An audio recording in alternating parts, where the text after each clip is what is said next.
ஆன்மீகம் சேனல் நேயர்களுக்கு எனது அன்பின் மாலை வணக்கம். இன்றைய பதிவில் பார்க்க போகின்ற விஷயம் அஷ்டமி.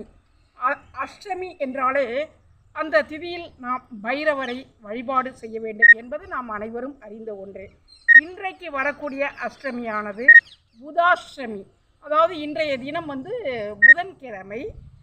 இன்றைக்கு நாம் புதன் பகவானை வழிபாடு செய்ய வேண்டும். புதன் பகவானை நாம் வழிபாடு செய்யும் பொழுது நமக்கு ஞானம் கிடைக்கும். புதன் என்பவர் அறிவாற்றலை, நமக்கு ஞானத்தை அள்ளி கொடுப்பவர். நமக்கு எவ்வளோ படிச்சிருக்கலாம், படிப்பால் கிடைக்கக்கூடிய அறிவாற்றலை விட அனுபவத்தால் ஞானத்தால் வரக்கூடிய அறிவாற்றல் நமக்கு கிடைப்பது என்பது புதன் பகவானால் தான்.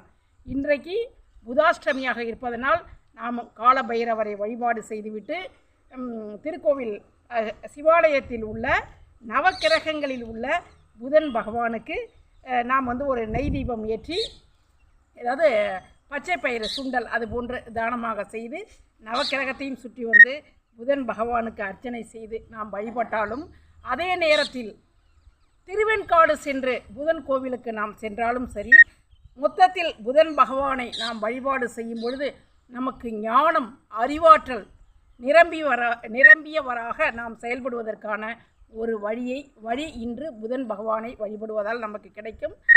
அனைவரும் தேய்பிரை அஷ்டமி என்று கால பைரவரையும் புதன் பகவானையும் வழிபாடு செய்ய வேண்டும் என்று அன்போடு கேட்டுக்கொள்கிறேன்.